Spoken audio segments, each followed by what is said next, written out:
लीला प्रभाय हेमावतिकै छविसुन्दराय तस्मै महाप्रेमरसप्रदाय चैतन्यचन्द्राय नमो नमस्ते। चैतन्यचन्द्राय नमो नमस्ते। चैतन्यचन्द्राय नमो नमस्ते। जय जय श्री चैतन्य जय नित्यानंद जय द्वैत चंद्र जय गौरभक्तवृंद। हरे Krishna Krishna Krishna Hare Hare Hare Ram Ram Ram Hare Hare.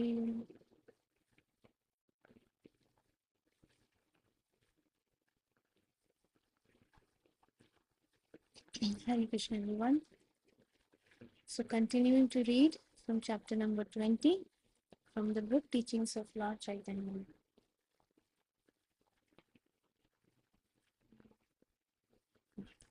When explaining the second aphorism of the Vedanta Sutra, Shankara has most unceremoniously tried to explain that Brahman, or the Supreme Absolute Truth, is impersonal. He has also cunningly tried to switch the doctrine of byproducts into the doctrine of change. For the Supreme Absolute Truth, there is no change. It is simply that a byproduct results from his inconceivable powers of action. In other words, a relative truth, a byproduct, is produced out of the supreme truth. For example, when a chair is produced out of crude wood, it is said that a byproduct is produced. The supreme absolute truth, Brahman, is immutable. And when we find a byproduct, that is the living entity or this cosmic manifestation, it is a transformation of the Supreme's energies, or it is a byproduct of the Supreme. It is like milk being transformed into yogurt. In this way, if we study the living entities in the cosmic manifestation, it will appear that they are not different from the original absolute truth, but from the Vedic literature, we understand that the absolute truth has varieties of energy, and the living entities as well as the cosmic manifestation are just a demonstration of his many energies. One of the demonstrations. The energies are not separate from the energetic, because the energy is coming from the energetic. Therefore, the living entity or this cosmic manifestation, they are all inseparable truths. They are all inseparable parts of the absolute truth. Such a conclusion regarding the absolute truth and the relative truth should be acceptable to any sane man. The supreme absolute truth has his inconceivable potency, out of which this cosmic manifestation has been produced. In other words, the supreme absolute truth supplies the ingredients, and the living entity and cosmic manifestation are the byproducts. In the Taittiriya Upanishad, it is clearly stated, Yato va imani bhutani jayante. The absolute truth is the original reservoir of all the ingredients. And this material world as well as its living entities, they are all produced from those ingredients. Less intelligent persons who cannot understand this doctrine of byproducts cannot grasp how the cosmic manifestation and the living entity are simultaneously one and different from the absolute truth. So, simultaneously one and different.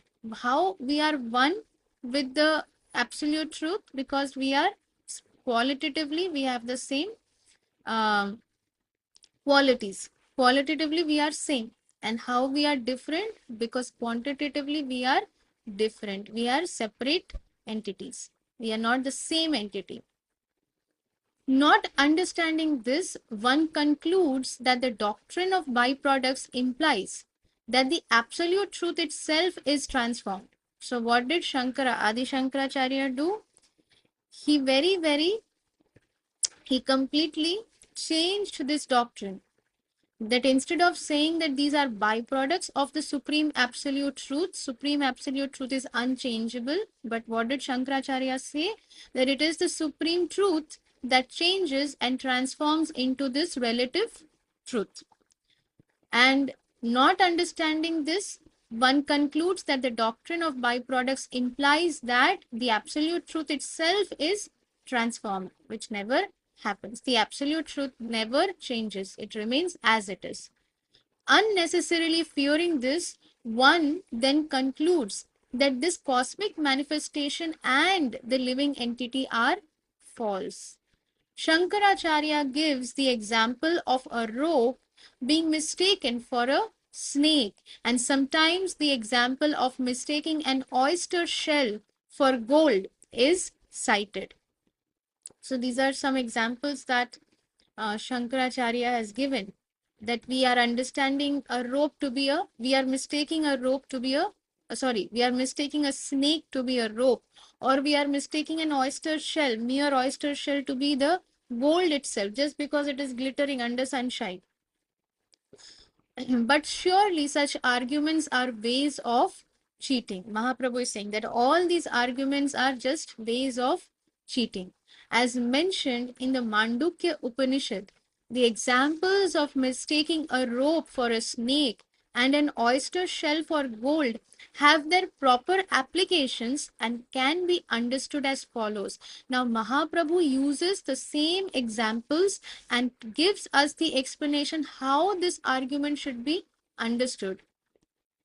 The living entity in his original constitutional position is pure spirit. Pure spirit. That same spirit takes the form, and we have our spirit, and therefore that form is the spiritual body. So we are purely the spirit. When we go back to the spiritual world, that pure spirit will take a body which is also pure.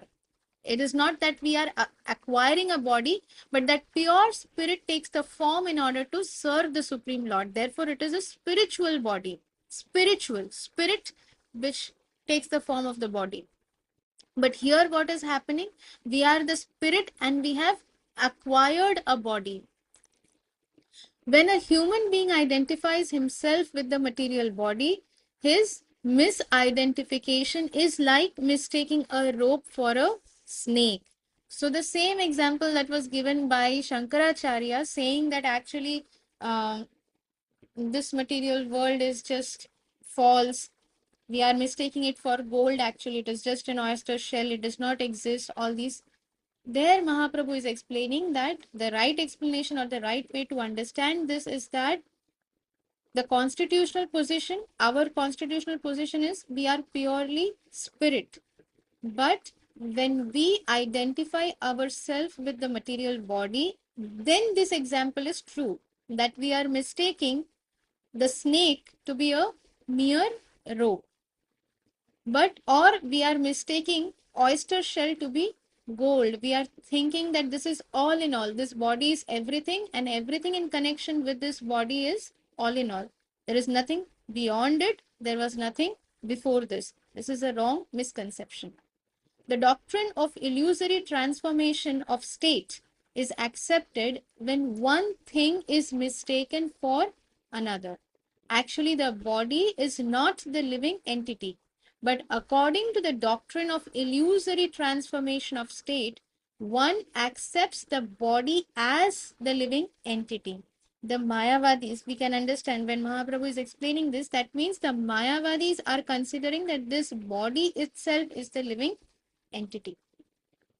Every conditioned soul is undoubtedly contaminated by this doctrine of illusory transformation of state. The conditioned state of the living entity is his diseased condition. When we are diseased, suppose somebody has jaundice. In jaundice, what happens? Of course, I don't have memory of or whether I ever got it, but this is what I have heard from people who have experienced it. And obviously, I don't have any desire to experience something like this. But to give an example for our understanding, that when somebody has jaundice, when somebody gets jaundice, what happens is that their eyes become yellow, everything, their skin becomes yellowish, and then they start seeing everything as a in a palish color. They feel that everything is yellowish. Actually, they are diseased. And at that time, when they are given to drink sugarcane juice, which is actually, which heals the liver, when they drink that sugarcane juice, which is normally so sweet, if when there is lot of heat, especially for me, I just feel like drinking 10 glasses of sugarcane juice. That is how we feel when it is very hot and you are perspiring. But in case of jaundice, when somebody is diseased, if you give them that sugarcane juice, they feel, oh, it is so bitter. Chhi. They want to puke it. They just want to vomit it out because they feel it is so bitter. Why? Because they are in the diseased condition. Therefore, what is not true, for them, they feel that that is true. Although they may know that this sugarcane juice is supposed to be sweet, but for them it is bitter because they are in the diseased condition. So what is not real, they accept it to be real. So the conditioned state of the living entity is his diseased condition. Originally the living entity and the original cause of this cosmic manifestation, that is the supreme absolute truth, they exist outside the state of transformation. That means originally living entity means the soul as well as the supreme absolute truth. The soul has no transformation. The soul never becomes old. The soul never dies. The soul never takes birth. You cannot cut the soul. You cannot kill the soul. You cannot make the soul wet by, you cannot even hold the soul. It is not possible. Similarly, the supreme absolute truth, there is no end, there is no beginning. You cannot change it.